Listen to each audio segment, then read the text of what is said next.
Ano mga tol, kumusta? Ganda umaga sa inyo. Init, tara, ilog. Halos ilang oras pa nga lang ako natutulog ng gisingin talaga nila dahil ako. sa sobrang lapit ng mga ilog dito sa amin ay napagtripan lang talaga nila na doon na naman ng halian. Kaya wala talaga akong no choice kasi wala akong kakainin dito sa bahay kaya sumama na rin tayo. Dito nga pala tayo mag-iilog sa may Bitbit River. Sa mga kalugar ko dyan, alam na alam nyo tong ilog na to at sa mga hindi naman pamilyar dito sa ilog na to pare, dito yan sa may Norsagaray, Bitbit River. Ang pagkakaalam ko, Sabado ata to o dito na nga kami sa pinakatulay tapos bababa kami dyan sa mga cottage na nakikita nyo na yan, no? Magbabayad muna tayo dito ng entrance para sa ating sasakyan. 150 para sa 30 ata o 40 para sa motor tapos 10 pag tao lang. Yo, what up sa inyo mga tol? Nandito na tayo sa Bitbit pare. Welcome sa ilog namin. Joke lang. Ito kasi pinakamalapit na ilog sa amin. Sabado ngayon kaya sobrang ingay ng mga tao dito paro.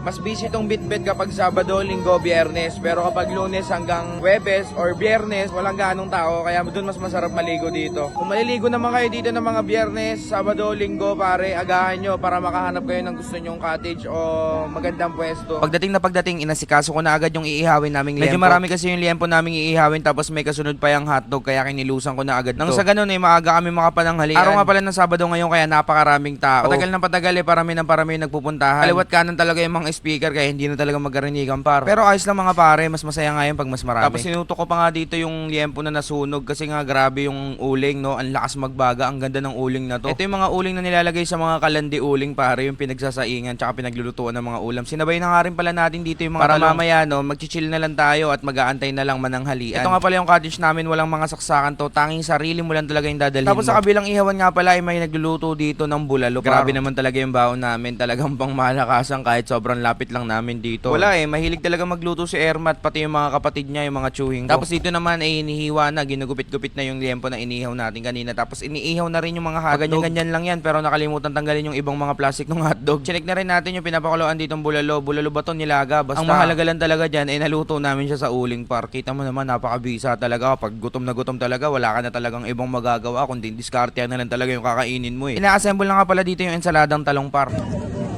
Hotdog pare.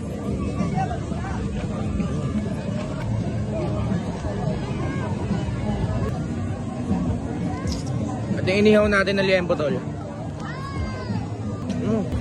Suabe. Akala ko nga pala tapos na yung ensaladang talong pero meron pa pala ng siling labuyo tsaka itlog na maalat. Par, kita mo naman kung gaano ka-loaded. Pag nag-ensaladang talong kami, dinimplahan lang namin ng bagoong isda tapos lalagyan namin siya ng suka pa. Kayo, ano bang timplan nyo kapag gumagawa kayo ng ensaladang talong? Comment nyo nga par. Bago ko makalimutan, ito nga pala iniihaw na rin pala dito yung marinated na chicken na binili natin. Tapos maya maya kakain na tayo par. Tara, sandok na tayo dito ng kanin. Kumuha lang tayo dito ng kanin tapos kukuha tayo dito ng hotdog. Tinignan muna natin kung may plastic. Kumuha na rin tayo dito ng inihaw natin kaninang liempo tapos ensaladang talong par. Tapos nagbukod na rin pala tayo dito ng nilagang baka pare. Kumuha tayo ng baka, ng mais, ng pechay bagyo, isa pang pechay bagyo, tapos sabaw pare. Ang sarap niyan par, napakainit. Kumukulo talaga siya sa uling na ginawa natin. Kaya tara na par, kain na tayo at kumakain na rin sila. At pinerserve nga pala natin yung legs na inihaw dito kay ate. Tapos na pala siya mag-ihaw kaya inaya na rin pala natin siya. Inaya nating umuwi. Tapos ka na mag-ihaw, umuwi ka na sa bahay nyo.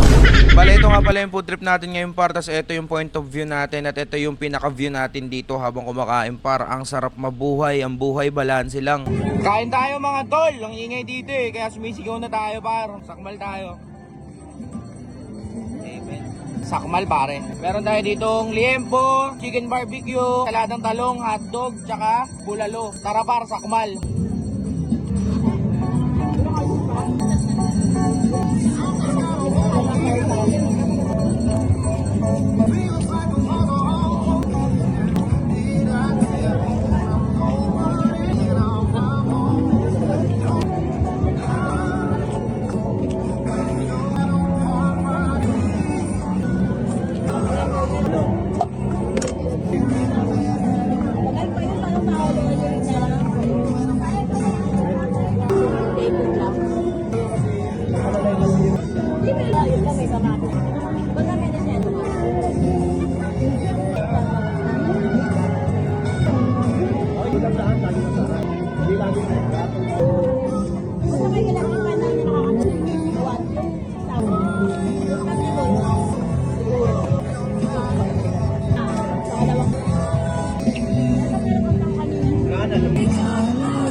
Salamat sa panonood, par.